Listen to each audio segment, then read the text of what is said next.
All right, welcome back, everybody. How are you guys doing? I'm Raven from Rooted in Alchemy. In case you missed the last video, check it out. But we touched on a little bit of magic, how magic works, the process of it, how you can incorporate magic into your everyday life, and how you're already doing it already. So I kind of wanted to do the flip of that and talk about what could be preventing our magic, what could be stopping it, what could be getting in the way, whether that's a situation, a person, physical. And it gets kind of intimate because really anytime anything happens in your life or in magic that seems to be an obstacle, it is internal and it's within. And that is a hard thing because you have to not only realize that, accept it, but then in order to move forward, you have to integrate that. And it's a little bit easier said than done, but I'm going to talk about how to identify those today and then what to do once you identify them. So the first way to identify what's getting in your way, so you have an idea of it, you know what you want, but it's just not gaining any traction, right? Or say in witchcraft you've been doing the same spells and it's not working. That's because there is something blocking you. A lot of people talk about your chakras being closed or blocked. A lot of people talk about trauma or things with your aura, but you can get down pretty simple, and even if you're not in the magical community, you can still identify these things and use them to your advantage in your life. So the first things that can get in the way of your magic is going to be limiting beliefs. I find this is the majority of what gets in the way. And limiting beliefs are kind of like an onion. You start peeling them back and peeling them back, and it just keeps going, right? And you're crying like the whole time. So limiting beliefs are wild because we carry about like 50,000 ingrained beliefs. They're running in the background, right? They're just programs in our subconscious. They're continually operating, and they do have an effect on your view of life, your perspective, your mood, your self-esteem, pretty much everything. So it's actually really important to identify these limiting beliefs. Obviously, you're not going to get to all of them, but once you get one, they're kind of like breadcrumbs, and you just keep on finding more and more. So let's use an example of money, because everyone can identify with maybe having limiting beliefs around money.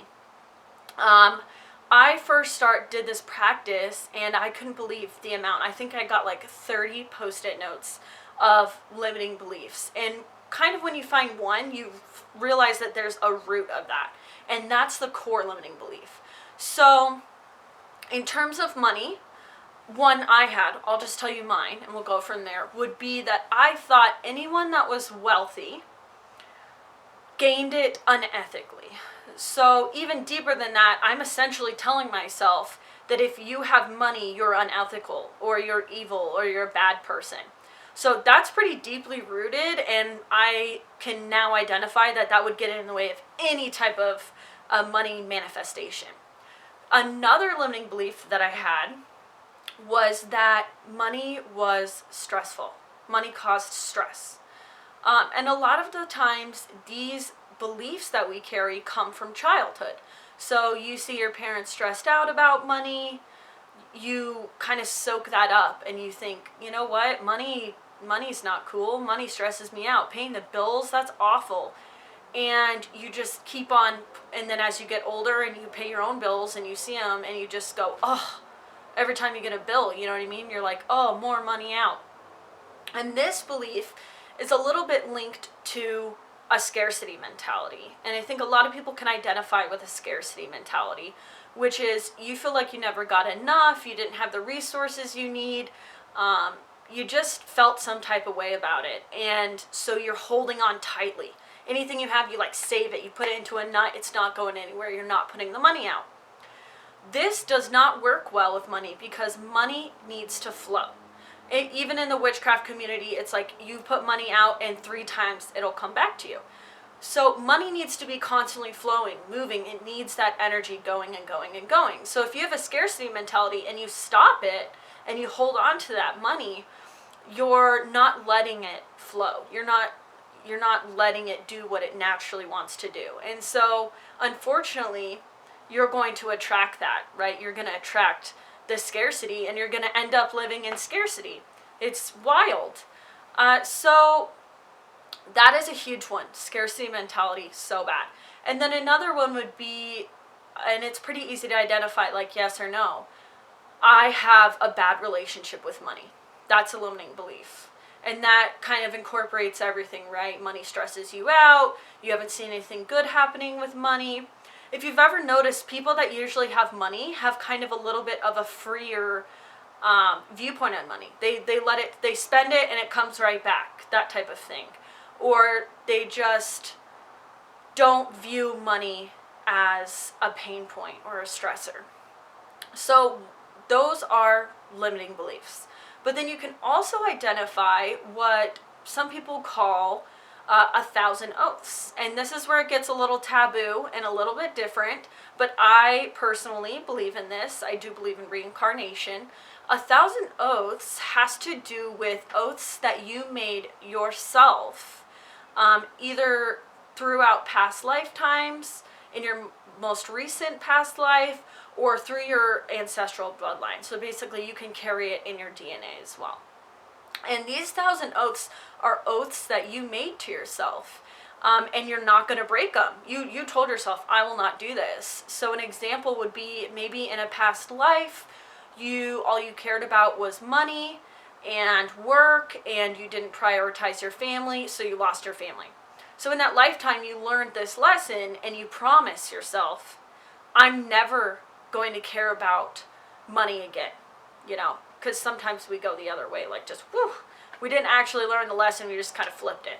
But I will never do that again. So in this lifetime, you find yourself not caring about making money, not having the drive, not having the willpower, because you made this oath to yourself. And this can also be carried in your DNA through your bloodline. If you've had a long history of scarcity, of having a stressful relationship with money, that's going to carry down in your line. So what's great about this is there is ways to heal that, and when you heal that, it goes up the bloodline. So if you try to heal these, and this is just like karma, and we'll talk about that in another one, hopefully soon, but if you stop the wheel, if you stop these beliefs, they will go up the bloodline, including your parents. So you could possibly see a change in your parents' mentality just by you stopping the cycle and changing your viewpoint. And that's super powerful, and that's magic all on its own, right? That's incredible. You're stopping the wheel. And we talk about this a lot with like karmic situations where someone's parents all the way up like 3 or 4 generations beat the crap out of their kids, right? And your parent was like, no, I will not do that. I am done. And they stop the wheel and they don't hurt you. And then lo and behold, you're not carrying that karma anymore. It's not even a thing for you. So, and those are things you can recognize in your parents and kind of have a little bit gratitude for, that they did stop the wheel in certain ways, and to also have empathy and compassion for them when they can't stop the wheel, when it just continues down and it's your turn to do it. You have the power to stop this. So, and lastly, and this is the biggest obstacle of them all, and I think we're all in therapy for some form of it, is self-doubt. Self-doubt can be crippling. You could be doing so well. You could be so accomplished, and self-doubt comes and you are knocked right off the pedestal. Your inner critic is out to get you. And this is where practice and focus come in, because you'll be able to identify your inner critic's voice, because we all know, we all hear it, where you want this job and then immediately your inner critic is like, you can't do this, you're not good enough, like don't even try. so then you don't put it in the resume, right? And the inner critic can come at any time, multiple times. Usually people that deal with like up and down emotions and have struggles balancing that, that's because they're allowing their inner critic to take hold. And they're letting that inner critic plant seeds that sometimes are super tough to dig up. But that's our whole goal here, is to dig those up, right? We want to get down to it. We want to find out what the root of all of this is, so that we can start on the path that fulfills our soul and makes us happiest. So what you can do is identify when that invasive thought is coming from your inner critic. Your inner critic is usually incredibly negative. You'll instantly feel a little bit of your self-worth diminish. You will doubt everything that you've ever had leading up to it. And as soon as that comes in, sometimes you can even personify that inner critic, right? As like this other version of you that's like talking to you like this. Well, it's great because then you just identified it and you're like, sorry, inner critic, you're wrong, you know, and you quiet that inner critic. And when you first start doing it, you'll notice that your inner critic will try to get louder. It'll push back on you, right? But eventually, you control your own thoughts more and more and more. And magic is most effective when you are controlling your thoughts. Your thoughts, and of course, just like I said, where you have the desire, you're using your willpower and the aim, you can do the same thing with your thoughts. If you have the willpower to change those thoughts, you do not want to think those negative thoughts anymore, you will slowly push them away. And you'll get better and better. It's kind of like muscle memory. And that's magic in its own right. And it's amazing. And I applaud anyone who even does it one time. I just realized that I did used to do this in kind of a different way. If I thought a negative judgment around somebody, or like road rage, you know, like, oh, that person's a dick, I would pretend throw a softball. And that was me just like, oh, okay, let that judgment go. Like, and I realized that I was throwing like 30 softballs a day, and that's not cool. Like, why would anyone need to make that many negative judgments about someone, right? So you can do that. You can try it. You're going to be astonished by how many fake softballs you throw. But so this is where the fun part comes in, the witchcraft. And this is what I'm really excited about, because it's super simple, but it works. Like, it is so potent. It's amazing.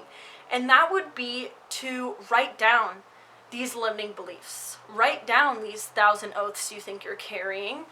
And really, once you start, it'll probably be easier for you to keep writing. Just write that first one down. Even if you're struggling, even if you feel like it might not be true, write it down, and it's going to, the layers will start revealing themselves for you. The trajectory will show up. So you're writing them down, writing them down. I did it on Post-its, but you could write it on one big paper. And what you're going to do, because witchcraft really does utilize the elements, the north, east, south, and west, fire, earth, air, water, we're going to utilize fire. Fire is my favorite. I'm a fire sign, and fire is super, super potent, right? Fire can destroy. It can start something anew. It can provide warmth and comfort. So fire is an incredible element that I use often, especially that's how candle magic works, which is the element of fire. And we touched on this last time. Fire is related to the signs, which would be Aries, Leo, and Sagittarius. And fire is associated with willpower, with action, with movement. Bam, bam, bam, right? Fire just goes. It doesn't stop unless there's something stopping it, or unless it's not getting the fuel. So what you're going to do is you're going to light those freaking papers on fire. You are going to let that element of fire destroy those beliefs. And that in itself is super magical and will work. You can do that with pretty much anything. If you want to destroy something, write it down on paper and burn it.